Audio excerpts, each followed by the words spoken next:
नमस्ते बिहार, मैं हूं आपके साथ विभा उपाध्याय करके जिला पदाधिकारी कटिहार को उक्त योजना की जांच निगरानी से अविलंब कराई जाए, बल्कि पूरे विधानसभा में जिस तरह से विकास के नाम पर भ्रष्टाचार किया जा रहा है उन सभी योजनाओं की जांच निगरानी से की जानी चाहिए और जो दोषी लोग हैं, चाहे संवेदक हों चाहे अधिकारी हों, उस पर समुचित कार्रवाई की जानी चाहिए। अब बड़ा सवाल ये उठता है कि आखिर न्यूज 18 जब ये सवाल आपके सामने रख रहा है कि कैसे ढह गया निर्माणाधीन पुल, क्या अनुभवहीन लोग पुल का निर्माण कर रहे थे? क्या निर्माण में अनियमितता बरती जा रही थी, जो आरोप ग्रामीण भी लगा रहे हैं? और इस घटिया काम के लिए जिम्मेदार कौन है? और क्या ऐसे निर्माण के लिए, घटिया निर्माण के लिए जिम्मेदार लोगों पर कार्रवाई की जाएगी और कब तक जिम्मेदारी तय होगी, यह भी देखना बेहद महत्वपूर्ण।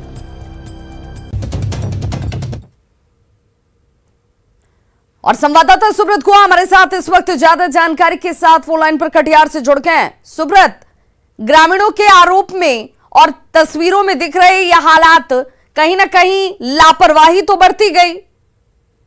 निश्चित तौर पर निर्माण के प्रारंभिक स्तर पर ही लोग सवाल उठा रहे थे। हालांकि लोगों के बात को इसीलिए गंभीरता से नहीं लिया गया उसमें क्योंकि आम लोग तकनीकी जानकार नहीं होते। लेकिन अब जब मामला सामने आया है तो लग रहा था लोग जो बातें बता रहे थे बिल्कुल सही बात है, क्योंकि पहले से ही जो बातें आ रही थी उसमें जो नीचे के लोहा का छड़ दिया जा रहा था वो काफी पुराना था, जर्जर था और इस तरह की बातें लगातार कई बार आई है, लेकिन इसको हर बार दरकिनार करता गया। कल जब ये बड़ा घटना हुआ है, अब लगता है कि बातों में दम है और इस इलाके में और जो कई निर्माण हो रहा है उसको लेकर भी अब सवाल उठने लगा है और इसकी एक बड़ी जांच होना चाहिए ताकि आगे आने वाले दिनों में एक बड़ा हादसा को टाला भी जा सके। बहुत बहुत शुक्रिया सुब्रत गुहा इस तमाम जानकारी के लिए। तो देखिए, लोगों की तरफ से शंका और सवाल पहले से खड़े किए जा रहे थे कि जिस तरीके के छड़ का इस्तेमाल किया जा रहा है वो छड़ मजबूत नहीं है, जंग लगे हुए, पुराने हैं और उसी छड़ के भरोसे पुल का निर्माण किया जा रहा था। लेकिन इन बातों को नजरअंदाज किया गया, निर्माण इसके बाद भी जारी रखा गया और देखिए एक हिस्सा पुल का कैसे सेंटरिंग के दौरान ही भरभरा कर गिर गया। किशनगंज पुलिस ने प्रतिबंधित ड्रग्स के लिए लाल खून का काला कारोबार करने वाले 4 युवकों को गिरफ्तार कर लिया है। सूचना मिली थी कि ड्रग्स के लिए कुछ युवकों का खून लिया जाता है और उसके बदले उन्हें पैसे दिए जाते हैं। यह धंधा यूं ही नहीं चल रहा है, इसमें ड्रग्स माफिया से लेकर लैब तक के लोग शामिल हैं। यह रैकेट किशनगंज से लेकर पश्चिम बंगाल के सिल्लीगुड़ी तक फैला हुआ है।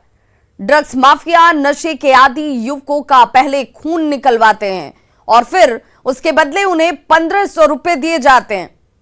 फिर उसी रुपए को लेकर अपना ड्रग्स उन्हीं युवकों को बेच दिया जाता है। यहीं पर बात खत्म नहीं होती है। जो खून युवकों से खरीदे जाते हैं 3000 रुपए में पश्चिम बंगाल में इसे बेचा जाता है। पुलिस ने जाल बिछाकर नशेबाज युवकों के साथ शातिर अपराधियों को भी दबोच लिया है। लेकिन नशे का यह कारोबार कहां कहां तक पहुंचा हुआ है, कहां तक इसकी पैठ है, इसकी जांच अभी बाकी है। क्या बार दिए ब्लड? 2 बार दिए। किनको दिए थे? हाँ, इन्हों को दिए थे? नहीं, लोगों ने दिए। हाँ हाँ, अरे बताओ, झूठ मत बोलो, लड़का झूठ मत चलो बोलो, उसको बताओ सच बात। मरवारी पुलिस के पास है। घर देख लो उसका। हाँ, क्लिनिक है, नुरुल नाम है। कितना पैसा मिलता था? वही सर 2025 से देता था, दे देते थे सर। वो पैसा से क्या करते हैं? वही नशा वशा करते थे सर। क्या नशा? स्मैक का नशा वशा करते थे। पहले एक रुस्तम को जंगल से निकाले, फिर वहाँ से ब्लड मिला, ब्लड डोनेट करने वाला सिरिंज, सुई वगैरह सब कुछ मिला। फिर उसके निशानदेही पे जो पॉइंट पर डॉलर जो उठाता था उसे उठाए। फिर जहाँ ये टेक्नीशियन में मिक्सिंग करता था लैब में वहाँ A-B ग्रुप को निकाल करके वहाँ से फिर ये बंगाल और पूर्णिया सप्लाई देता था, सिल्लीगुड़ी भी सप्लाई देता था। इसका एक बहुत बड़ा गिरोह है। बीजेपी की राष्ट्रीय कार्यकारिणी की बैठक में भाग लेने के बाद सासाराम से बीजेपी सांसद छेदी पासवान ने एक बड़ा बयान दिया है। उन्होंने कहा कि बिहार में अब बीजेपी का मुख्यमंत्री का चेहरा होना चाहिए, क्योंकि बीजेपी अब बड़ी पार्टी है और साल 2025 में भी सबसे बड़ी पार्टी बीजेपी ही होगी। छेदी पासवान से बात की आनंद अमृतराज ने। इस वक्त हमारे साथ मौजूद हैं सासाराम से बीजेपी सांसद छेदी पासवान। छेदी जी, इतना बड़ा आयोजन बिहार में पहली बार हो रहा है। बिहार बीजेपी के लिए इसको आप कितना महत्वपूर्ण मानते हैं? क्या आपको लगता है कि आज से यहाँ पे टर्निंग पॉइंट साबित हो सकता है बिहार बीजेपी के लिए? इसमें आपको देखिए टर्निंग पॉइंट निश्चित रूप से मिलने वाला है और भारतीय जनता पार्टी एक मजबूत पार्टी के रूप में उभर के आई हुई है। हम बहुत पहले मांग किए थे कि यहाँ भारतीय जनता पार्टी को अवसर मिलना चाहिए और निश्चित रूप से अवसर मिले चाहे न मिले, लेकिन अगला दफ़े टर्निंग पॉइंट साबित करेगा भारतीय जनता पार्टी और मजबूत पार्टी के रूप में उभर के आएगी। सर, 2025 में जो विधानसभा चुनाव होने वाला है, तो आपको क्या लगता है कि बिहार में बीजेपी का अपना मुख्यमंत्री का चेहरा होना चाहिए? होना चाहिए, होना चाहिए। तो आपको लगता है फिर नीतीश कुमार के साथ आप गठबंधन में नहीं रहना चाहते हैं? रहना चाहते हैं नहीं चाहते वो पार्टी के ऊपर डिपेंड करता है, लेकिन भारतीय जनता पार्टी बड़ी पार्टी के रूप में उभर के आएगी। तो और मुख्यमंत्री बीजेपी का ही हो?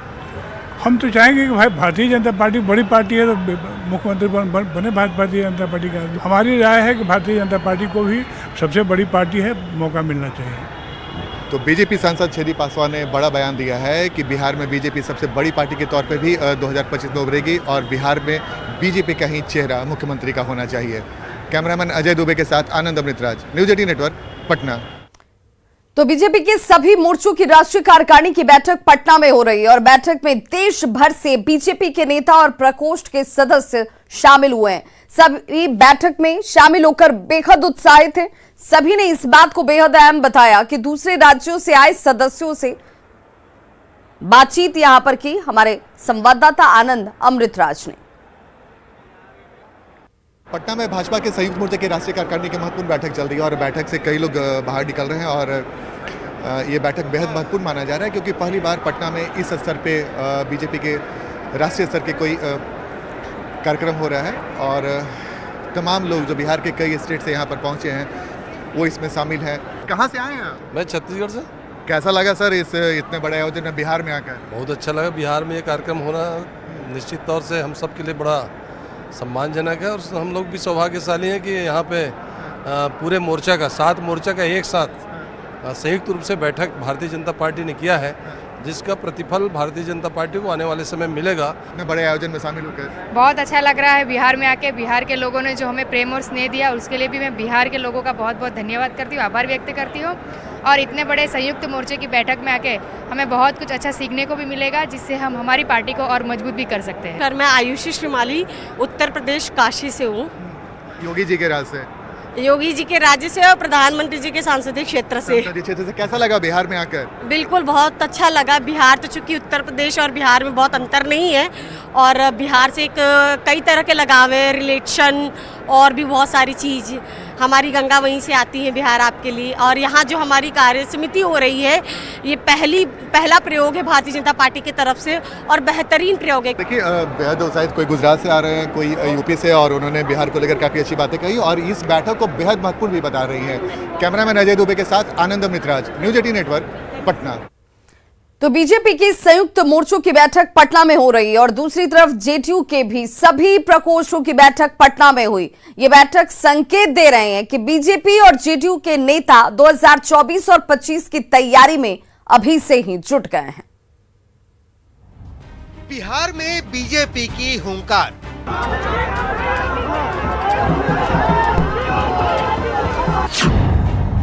दो 2024 के लिए जेडीयू भी तैयार। इन दो तस्वीरों को देखिए, दोनों बिहार की राजधानी पटना की हैं। एक तरफ पहली बार बीजेपी के सभी मोर्चे की बैठक एक साथ हो रही है, जिसमें पार्टी अध्यक्ष जेपी नड्डा सहित देश भर के 750 नेता हिस्सा ले रहे हैं। तो दूसरी तरफ जेडीयू ने भी अपने पटना दफ्तर में एक साथ तमाम प्रकोष्ठों की बैठक की। बैठक जो है संगठन के मजबूती और विस्तार को लेकर बैठक की जा रही है और कैसे हम उसको और प्रकोष्ठों को प्रभावी ढंग से कर सकते हैं। जो हमारा मिशन है 2024 और 2025, उस मिशन की कामयाबी कैसे कर सकते हैं, मजबूत कैसे कर सकते हैं, इसके लिए हम बैठक कर रहे हैं। बीजेपी ने पहली बार राजधानी पटना में अपने 7 राष्ट्रीय मोर्चों की संयुक्त कार्य समिति को जुटाकर ये साफ कर दिया है कि उसके एजेंडे में बिहार सबसे ऊपर है। बिहार में हो रही बैठक में किसान मोर्चा, महिला मोर्चा, एसपी मोर्चा, एसटी मोर्चा, युवा मोर्चा, ओबीसी मोर्चा और अल्पसंख्यक मोर्चा से जुड़े देश भर के 750 नेता हिस्सा ले रहे हैं। इन नेताओं ने 2 दिनों तक 200 विधानसभा क्षेत्रों का दौरा किया और स्थानीय लोगों से बातचीत की। यानी बीजेपी बिहार में मिशन 2024 की तैयारी में जुट चुकी है और टारगेट 200 सीटों का है। बीजेपी की तैयारी पर जब जेडीयू के राष्ट्रीय अध्यक्ष ललन सिंह से सवाल हुआ तो उनका जवाब भी सुन लीजिए। अब वो 200 पार्टी की, किसी भी पार्टी को अधिकार है 200 सीट का, 243 सीट पर वो तैयारी कर सकते हैं। 200 सीट पर क्यों कर रहे हैं, 243 पर कर सकते हैं। हर पार्टी को ये अधिकार है। इतने बड़े पैमाने पर कार्यक्रम का आयोजन संकेत देता है कि बीजेपी बिहार में ड्राइविंग सीट पर बैठना चाहती है। लंबे समय तक जेडीयू की छाया में रहने के बाद बीजेपी अब अपने दम पर बिहार में खड़ा होना चाहती है। हालांकि बीजेपी के नेता खुलकर इस पर कुछ नहीं बोल रहे हैं, लेकिन बीजेपी और जेडीयू की बैठकों ने ये तो संकेत दे दिया है कि 2024 और 2025 की हलचल तेज हो चुकी है। न्यूज 18 के लिए पटना से आनंद अमृतराज, शैलेंद्र कुमार और जहानाबाद से राजीव विमल के साथ ब्यूरो रिपोर्ट। खबर लखीसराय से, जहां पर सुरक्षा बलों ने नक्सलियों की एक बड़ी साजिश को नाकाम कर दिया है। सीआरपीएफ, कोबरा बटालियन और एसटीएफ की टीम ने कजरा के बरमसिया में सर्च ऑपरेशन चलाया, जिसमें 2 शक्तिशाली आईडी बम के अलावा नक्सलियों की वर्दी, साहित्य, दवाएं और पुलिस के राइफल बरामद किए गए। कोबरा बम निरोधक दस्ते ने दोनों आईडी बम को देखे मौके पर ही डिफ्यूज कर दिया। इसे ब्लास्ट कर डिफ्यूज किया गया। पुलिस के मुताबिक नक्सली अरविंद यादव और सुरेश कोड़ा का दस्ता बरमसिया में मौजूद था, जो किसी बड़ी घटना को अंजाम देने की फिराक में थे, जिसकी सूचना पर पुलिस ने घेराबंदी कर सर्च ऑपरेशन चलाया। हालांकि इस दौरान नक्सली यहां से भाग निकले।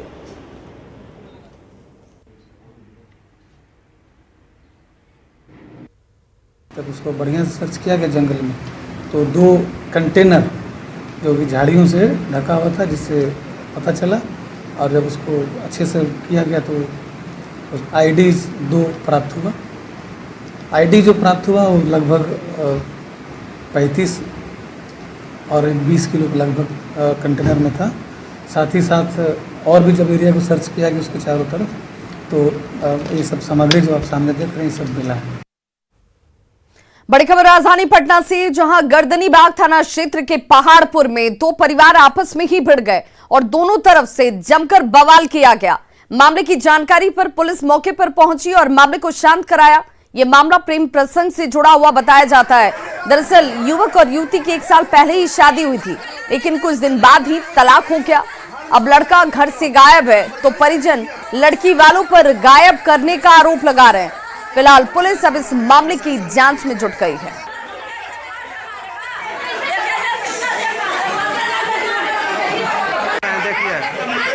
देखिए प्रशासन को,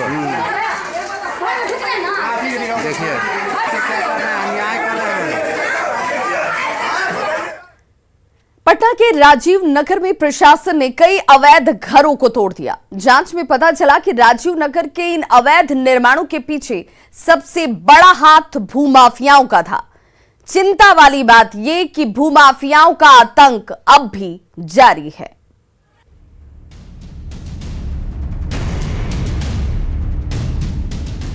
इस बोर्ड को देखिए, इस पर लिखा है, ये जमीन बिहार राज्य आवास बोर्ड की है। भूमाफिया एवं दलालों से सावधान रहें। काश कि ये बोर्ड पहले लगा दिया गया होता तो शायद पटना के राजीव नगर में ऐसी बर्बादी नहीं दिखती। पिछले 40-50 सालों में राजीव नगर में बिहार राज्य आवास बोर्ड किसानों और आम लोगों के बीच सबसे ज्यादा अगर किसी ने मलाई मारी है तो वो है दलाल और जमीन माफिया। इन दलाल और जमीन माफियाओं ने लोगों की गाढ़ी कमाई जमकर लूटी और एक ही जमीन को कई बार बेचा। राजीव नगर और नेपाली नगर के अवैध निर्माण की जांच जब आगे बढ़ी तो पता चला कि असली खेल तो भूमाफिया का है। भूमाफिया ने बिहार राज्य आवास बोर्ड की जमीन को बेचकर करोड़ों रुपए कमाए। खैर, देर से ही सही आवास बोर्ड ने माफियाओं पर अंकुश लगाने के मकसद से 28 जुलाई की रात 15 भूमाफिया पर मुकदमा दर्ज कराया है। तो ये जो पुलिस केस करती है तो पुलिस तो पहले जांच करे ना। वो अभी पता चलता है कि वो जिप्सी लेकर घूमते रहता है, आम लोगों से पूछते रहता है भूमाफिया कौन है। ऐसे थोड़े होता है। जिला प्रशासन की कार्रवाई और बिहार राज्य आवास बोर्ड की पहल के बाद भी भूमाफिया अपनी हरकतों से बाज नहीं आ रहे हैं। कुछ लोग ये कोशिश करते हैं घर बनाने का, जिसके हम लोग हमेशा उसको जांच के, हम और आवास बोर्ड के जो SDO साहब हैं उसमें कुछ लोग पिछले भी 6 केस हुआ, कल परसों भी एक केस हुआ जिसमें 16 और 2 18 व्यक्ति जेल जा चुके हैं। गृह निर्माण समिति के नाम पर भी खूब बंदरबांट हुआ है। आर्थिक अपराध इकाई ने सहकारी निर्माण समिति के नाम पर जमीन का बंदरबांट करने वाले लोगों की संपत्ति जांच को भी स्वीकार कर लिया है। पटना से संवाददाता संजय कुमार की रिपोर्ट।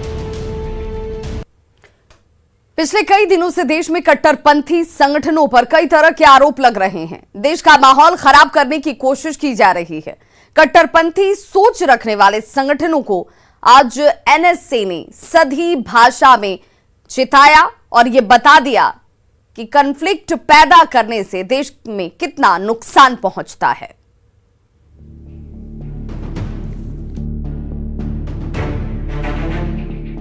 उदयपुर में कन्हैया हत्याकांड समेत देश में हाल में कुछ वारदात और फुलवारी शरीफ समेत कुछ आतंकी गतिविधियों को देखते हुए समाज में सद्भाव का संदेश देने के लिए राजधानी दिल्ली में ऑल इंडिया सुफी सज्जा दानशीन काउंसिल ने इंटरफेथ कॉन्फ्रेंस का आयोजन किया। इसमें राष्ट्रीय सुरक्षा सलाहकार अजीत डोभाल भी शामिल हुए। इस मौके पर उन्होंने देश में गड़बड़ी करने वालों को कड़ा संदेश दिया। चंद लोग जो धर्म के नाम पर या किसी और विचारधारा के नाम पर हिंसा का, दो लोगों के अंदर वैमनस्य पैदा करने का, लोगों के अंदर में कॉन्फ्लिक्ट क्रिएट करने का प्रयत्न करते हैं, उसका प्रभाव पूरे देश पर होता है, देश के अंदर भी होता है और देश के बाहर भी होता है।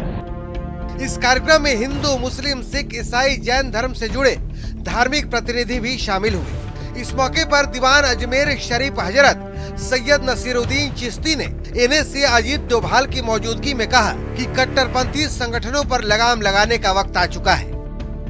नौमान की फिजा को खराब करने में लगे हुए हैं, उनके ऊपर कमान कैसे करी जाए, उन पे बैन किया जाए, उनको कंट्रोल किया जाए, कानून के तहत उनके खिलाफ सख्त से सख्त कार्रवाई की जाए, चाहे वो रेडिकल ऑर्गेनाइजेशन किसी भी मजहब से ताल्लुक रखती हो, इंक्लूडिंग में मौजूदा दौर में जो नाम आ रहा है पीएफआई का, चाहे वो हो चाहे दूसरी ऑर्गेनाइजेशन हो। हम चाहते हैं अगर उनके खिलाफ एविडेंस हैं तो देश शुड बी बैन। जाहिर है जिस तरह से देश में माहौल बिगाड़ने की साजिश चल रही है, मिशन इस्लामिक राष्ट्र के एजेंडे को आगे बढ़ाया जा रहा है। ऐसे में इस तरह की बैठक बड़ी पहल है। न्यूज़ 18 के लिए दिल्ली से तुर्रम शहजाद की रिपोर्ट। भागलपुर के नौगछिया में एक बार फिर से कोसी नदी ने अपना रौद्र रूप धारण कर लिया है। हरेक प्रखंड के मैरचा गांव में भीषण कटाव हो रहा है। यहां दर्जनों मकान कोसी में समा चुके हैं। अब आलम यह है कि जिन बच्चों के लिए माँ बाप ने कर्ज लेकर घर का निर्माण किया था, आज वो घर तोड़ने को मजबूर हैं। तस्वीरें आपके सामने हैं जहां पर कोसी नदी ने किस तरह से कोहराम मचाया है, ये तस्वीरों के जरिए समझा जा सकता है। और कटिए हाँ, कहाँ जीबो नहीं जीबो। अभी की कर छो घर कटला के बाद फिर की करबे हे बस तोड़बा रहल घर तोड़बा अपने से। हाँ तब केना बनेने रहो बनेने जी बड़ा तकलीफ। 50,000 के 1 लाख 1.5 लाख बनी रहलो कर्जा लग घर तब की तब सरकार ये टका से बनलो छै। कैसे कर्जा कैसा कैसे नहीं टूटा।